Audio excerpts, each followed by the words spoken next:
You wanted the best. You've got the best podcast. The hottest podcast in the world. The Chris Voss Show, the preeminent podcast with guests so smart you may experience serious brain bleed. Get ready. Strap yourself in. Keep your hands, arms, and legs inside the vehicle at all times, because you're about to go on a monster education roller coaster with your brain. Now, here's your host, Chris Voss. Hi, folks. Chris Voss here from thechrisvossshow.com. The Chris Voss Show. Hey, we're just coming here with another great podcast. We certainly appreciate you guys tuning in. Got an announcement here to make. Let me read my sheet here. Say something funny, interesting, or stupid to make people laugh. Well, fuck, that's just not going to work. Anyway, guys, thanks for coming in. Be sure to refer the show to your friends, neighbors, relatives. We appreciate you because remember, the Chris Voss Show family is the family that loves you but doesn't judge you. I threw that paper off into the distance, and now I'm going to find where it is behind the desk. So if that's not funny, well, it's stupid, and that's kind of funny. So we're excited to announce my new book is coming out. It's called Beacons of Leadership, Inspiring Lessons of Success in Business and Innovation. It's going to be coming out on October 5th, 2021. And I'm really excited for you to get a chance to read this book. It's filled with a multitude of my insightful stories, lessons, my life, and experiences in leadership and character. I give you some of the secrets from my CEO entrepreneur toolbox that I use to scale my business success, innovate, and build a multitude of companies. I've been a CEO for, 33, 35 years now. We talk about leadership, the importance of leadership, how to become a great leader, and how anyone can become a great leader as well. Or order the book wherever fine books are sold. Anyway, guys, we have an amazing author on the show as well. His book comes out today. We've had some really great authors on the, we've had thousands of great authors on the show. What am I saying? We only had a few. And today we have another. Michael Slepian is on the show with us. He is the author of the hottest new book to come out, launching today, June 7th, 2022. In case you're watching this 10 years from now, The Secret Life of Secrets. We're going to get into secrets. The Secret Life of Secrets. How our inner worlds shape well-being, relationships, and who we are. He's going to be talking to us about this amazing new book and all the stuff he put into it, all the research. The thing I love about this show, I must say, as an aside, if I can aside here, because it is, after all, my show. But I love how we have all these brilliant minds on the show, and they spent like 10, 20, 100,000 hours or whatever researching this stuff, and we get like them on the show, and we get kind of a nice core hour and up front. Of course, then you buy the book and you learn everything they learned. The Sanford C. Bernstein and Company Associate Professor of Leadership and Ethics at Columbia University. He is a recipient of the Rising Star Award from the Association for Psychological Science. He is a leading expert in the psychology of secrets. He has authored more than 50 articles on secrecy, truth, and deception. But did he publish them? Because maybe he'll be on to tell us. His research has been covered by the New York Times, The Atlantic, The New Yorker, The Economist. We've never had anyone on the show from The Economist. We should fix that. The Wall Street Journal, the BBC, the NPR, and I'm never going to get through his bio and more. And he has spent the last decade studying the psychology of secrets and is finally revealing those secrets he's been keeping, or we've all been keeping. Welcome to the show, Michael. How are you? Good. Thanks for having me. There you go. Has anybody introduced you as stupidly boring or funny as I did? You can pick any of the three. I'm not going to put you on the spot. So give us your .com so people can find you on the internet. You can michaelslepian.com or The Secret Life of Secrets. You can go to keepingsecrets.org as well. There you go. And is that a secret? Is it inside it? Can everyone access it? Available to anyone. We might use this callback joke all show. So what motivated you want to write this book? Is this your first book too? Yeah, this is my first book. I've been studying the psychology of secrecy for more than 10 years now. And so we've learned so much about secrets over the years, so many things we didn't know, and it was time to share them in a broad way. Are you sure they're really secrets? Because if they're secrets, how do we learn so much about them? I don't know, but I imagine you're here to tell us. That's right. So give us an overview of the book, if you would, and some of the details and sides so we can tease that out. Yeah, so the book is about what we keep secret and how our secrets affect us. And often that means our secrets hurt us, but they don't have to. And so the book also helps us think through how to cope better with the secrets that are hurting us. There you go. What motivates you to get in this field or study this and write the book? So I actually began this research in a very sideways way. I did not mean to study the psychology of secrecy, but it turned out this very unusual look upon secrecy that I first took is what would launch this entire program of research and this 10 years of research. And where I first started was looking at this metaphor that people would use to describe secrets. I was interested in metaphor, not secrecy. And people will describe a secret as something that weighs you down. A secret can be heavy, a secret can be weighty. And so my original studies explored if people talk about secrets this way, do they in fact think about secrets in this way? Think of them as like a physical burden. And our initial studies showed that they do. So sometimes our secrets are burdens, or are they always burdens because we're hiding something? No. So not all secrets are burdens. Some secrets are more burdensome. Some secrets hurt our well-being more than others. And before my research, what we believed the reason why our secrets hurt us was the stress of hiding them in conversation. And for decades, we've believed it's that moment of hiding that's so harmful. But that turns out to be wrong. When we look at the everyday secrets people keep, when we look at thousands of people's experiences with secrets, it turns out that you very rarely have to conceal your secrets in conversation, but we can think about them all the time outside of those conversations. And that turns out to be where the harm is. So are there good secrets then? They're good secrets then? So some secrets, even if they are difficult to keep, you might be keeping them for the right reasons. So you might be doing some good. But then a very different answer to that question is sometimes we keep positive secrets, a marriage proposal, a surprise gift, a surprise party. And those secrets tell a different story for sure. They're different, as you might imagine. Yeah. I've got a good one. It's a divorce filing. No, I'm just kidding. That's not a good secret. But no, I didn't think about it that way. There are good secrets. What are some things that you found about how they? I mean, you talk about how our inner world shape well-being, relationships, and who we are. Do most of our? I mean, what percentage of our secrets are bad and good? Would you say maybe? Oh, that's a tough one. If I had to put a number on it, I would say there's some secrets that we keep that are totally trivial and it's not a big deal, and that's kind of the end of the story for those. But if I were to put a number on it, I would say probably at least 10%, maybe 20% of our secrets are causing more harm than they need to be. I remember I was watching a show. It was the Michael Jackson documentary of the two boys. I don't know if you heard or saw or heard of that. I mean, I think everyone heard of it at the point. It was Leaving Neverland. That was the title. Okay. Yeah. And after the show, Oprah had a bunch of the two of them on, and they kind of have an open format with some audience interaction.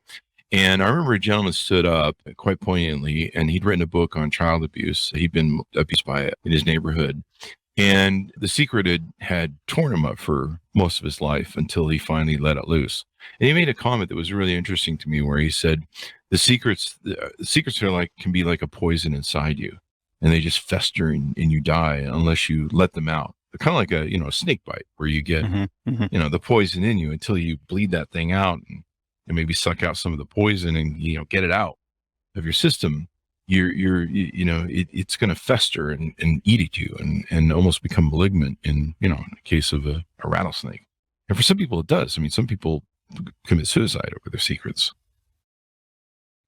Yeah. And the reason that our secrets can take us to such harmful places is when we choose to be alone with something that bothers us, something that's upsetting, something that's traumatic. We don't develop healthy ways of thinking about something when we're all on our own. And this is the problem of having a secret. It's not the moments of hiding, it's having to live alone with that secret. Mm-hmm. Yeah, a lesson I learned in social media, there's a story I tell about how, I always kind of kept a public presence on social media and never talked much about my home life. And then when my dog passed of a seizure, just like within 30 minutes, it was a shocking emotional jolt to my system. And I poured out this emotional post on Facebook, and I really didn't want to share it. I'm like, this is way too emotional. No one cares. This is something I should just keep to myself. It's kind of my private sort of experience and my secret, if you will. And I ended up sharing it. And by sharing it, I not only found that I wasn't alone, like you mentioned before, where we end up alone, but also there was a lot of other people that sharing it helped. And I had people write me and go, you helped me get closure with some of the deaths in my life that I hadn't gotten. And that was all because I shared my, what I intended to keep secret. I mean, it took me I think it was a half an hour before I would press that button. I just didn't want to press the button. And I think thankfully I was a half a bottle into vodka, and that got it over I just said, fuck it. This is my suicide note. If I wake up tomorrow and fuck it. But, example of how secrets can leave us alone, but also if we share them, we can help others. Yeah, absolutely. Having conversations, even difficult conversations, or especially difficult conversations, there's so much to gain from them. When we share perspectives from each other, we learn something that we can't obtain on our own. We all have different experiences and perspectives, and there's so much to learn by sharing them and hearing them. I'm sorry. Are there some personalities that tend towards keeping more secrets than not? I know, some people have overt communication styles. Some people have covert communication styles. Sometimes it's sex-based in how people, they communicate. And a lot of that's from a biological imperative or eons of time and how people develop. Is there certain people or personality styles that tend to keep more secrets? Yep. And some of these won't surprise you. So people who are more introverted tend to keep more secrets. People who are less emotionally stable, this is the polite word for neurotic, and that psychologists use today, keep more secrets. And then one that I find really interesting is the more conscientious, the more sort of very diligent and careful people also keep more secrets. What about narcissists and stuff? That's a real big thing these days. They keep a lot of secrets. Oh, yeah, we haven't studied that, but I bet they keep fewer secrets. Sure. Yeah. Oh, they keep fewer secrets? That's my guess. Maybe we should find out. Because they tend to share everything in your face. Yeah. And that's part of the, okay, that makes sense. Yeah. All right. So what's a good way to address, or do you address in the book, how to be better with your secrets, manage them better, and maybe, take a look and go, hey, maybe we should clean that out and maybe keep those and, stuff like that, run a better inventory of secrets. Yeah, so really what you want to do is, if there's a secret that's hurting you, you're probably stuck in your way of thinking about it. You're probably ruminating on it in a harmful way, rehashing the past. The way to move forward is to sort of find a more healthy perspective. And there's ways that you could try to do that on your own, and we can talk about that. But the best way to do that is simply talking to another person. You don't have to reveal the secret to the person you're keeping it from. But speaking to a third party can make the world of difference for the very reason we were just talking about. They can validate your experience or say that, what you said to them was brave, or that, that they're here for you, or, that sucks. I'm so sorry for you. It turns out we don't need very much to feel a lot better. Wow. So if we have a secret that's poisoning us and maybe we're festering, at least going and talking to somebody, a psychologist or telling a friend, can kind of help with that burden. Because, it's just so hard to do on your own.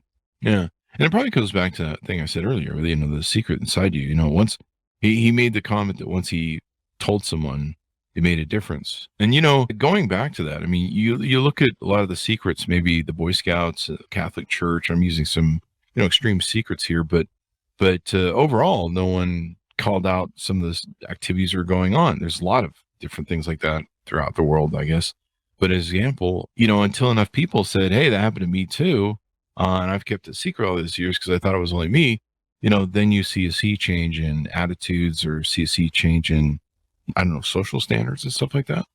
Yeah, as isolating as it can feel to have a secret, it turns out actually we all keep the same kinds of secrets. We're not really alone. We find in our research that with 38 categories of secrets, sort of 38 different kinds of secrets, we can really comprehensively cover what people typically keep secret. So when I give people this list of 38 secrets, we see the average person right now is currently keeping 13 of those secrets. Wow, I'm going to have to take the test in the book then to see how many secrets. I'm 38, man. That makes me tired just thinking that maybe I'm carrying around. I'm already carrying a lot here as it is. I don't know. I imagine I do keep a lot of secrets. Is there anybody who ever gets clean where they don't have any secrets? Is there anybody with no secrets? Yeah. I would be skeptical. Maybe there's someone out there, but they'd be a real rare case. Yeah. What's the difference between a secret and something you just don't tell anybody because, I don't know, no one cares? My dog pooped on the floor today. Is that a secret if I don't tell anybody? So there's definitely things that people don't know about you that aren't secret, right? So what's really important, and the way I define secrecy, is a specific intention to hold that information back. And so if that's the reason people don't know, then it's a secret. Is it always about shame or guilt, or does it have to be about something like that? Nope, that is often part of the story, but there are other secrets that we might keep that we're not, that we don't feel guilty or ashamed of. In fact, one of the most common secrets is romantic desire, for example. Oh, Yeah. yeah. There you go.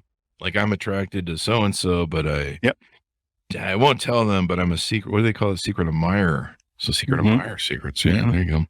I'm attracted to Pamela Anderson, but I haven't been able to tell her. But that's because I don't have her phone number. I don't know what that means. I grew up in that age of Baywatch. What are some other things that we can tease out about the book to get people to pick it up? Yeah. So if you feel not ready to talk about a secret with someone, ways to think through how to find that more helpful perspective. We see essentially there's 3 different ways in which a secret can harm you. The more immoral you consider a secret, the more you might feel ashamed and guilty. That first one you just hit on. The more a secret feels very individual and personal, the more isolating it can feel to have a secret. And the more a secret is sort of emotional in tone, the less insight we might feel we have into that secret. And so there's 3 different ways a secret can hurt you.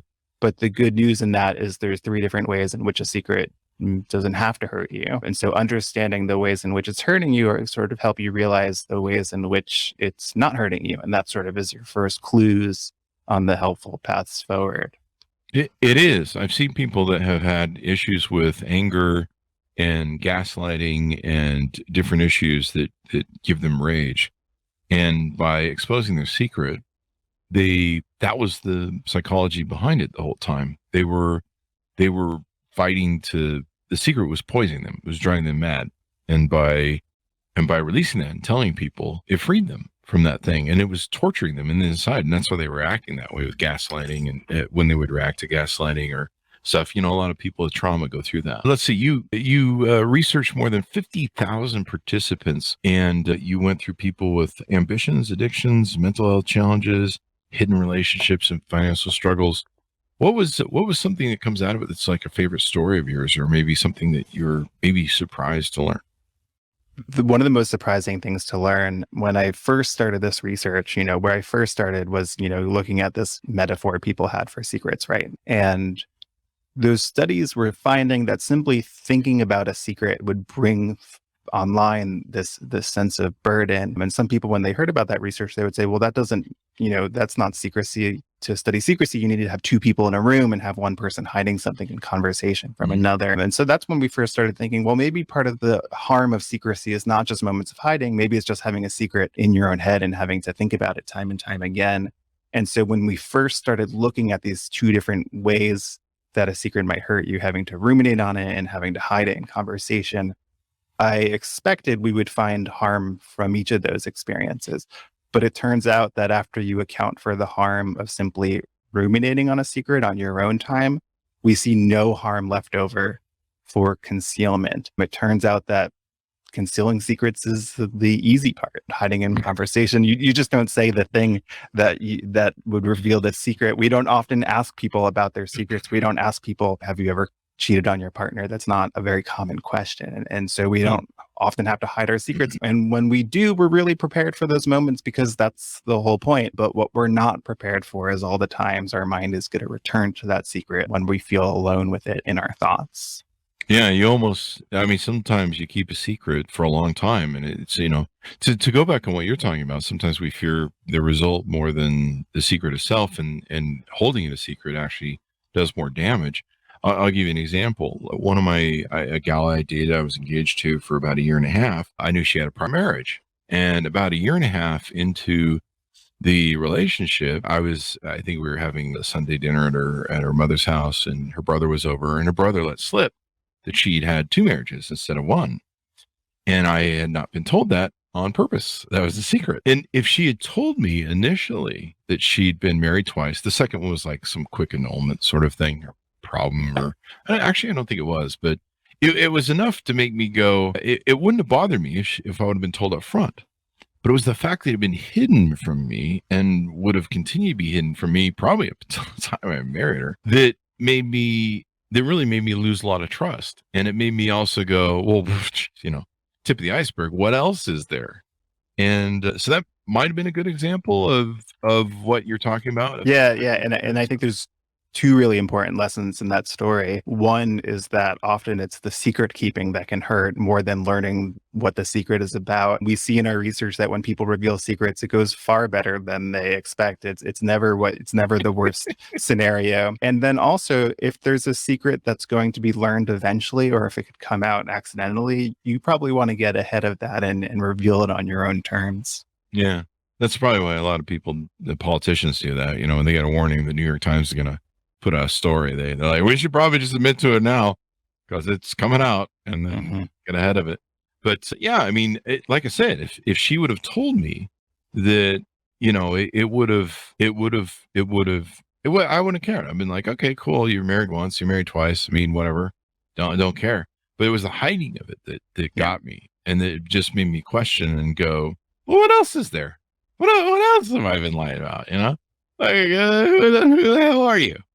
And so it made me really wonder, and that was a good example of where a lie can really bite you in the butt. And I think it probably started the downfall or the spin out of that relationship. I don't know, there's a few other things that were going on. What else can we tease out about the book to get people to order it up, that people can learn more about their secrets? Do women keep more secrets than... So we don't see gender differences in the tendency to keep secrets, but there's an important difference here in that you can have a secret that you confide in a third party, right, while still keeping it a secret from the other person. And women do confide their secrets in others more than men do. Oh, yeah. Well, men, we don't even really talk. We just get together and punch each other in the arm and go, how's it going? Hey, you want to go do some fishing, drink a beer? Yeah, okay. That's kind of how men do. Yeah, and it turns out that confiding in secrets is good for you. And so men can sometimes miss out on the help that they sometimes need. Well, I mean, we're not mentally stable anyway. Anyway, I'm just kidding. Some of us are. It's not. One of them is not me. One of them is not me. That doesn't make any sense. Maybe it does.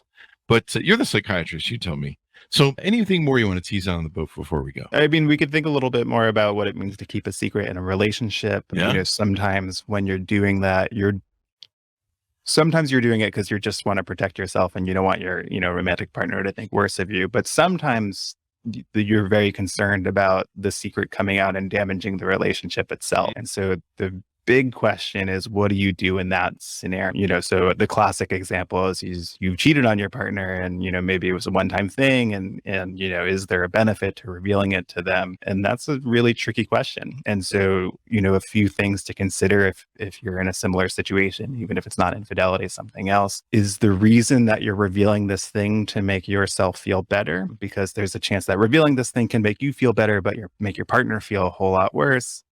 But then the other thing to think about is, do you think your partner would sometimes want to know this information? And, there's some people who wouldn't, but there's some people who would. By our best estimate, it seems about 25% of people or so would want to know about that. And so, when you're stuck with something really difficult, when you're thinking about, is this a secret I should reveal? Do not make that decision on your own. Talk to someone else. There's no need to make such a consequential, significant decision on your own. And that's what's so good about talking to other people. You don't have to reveal it to the person you're keeping it from, or if you think you might want to or need to, talk to someone else and see what they think.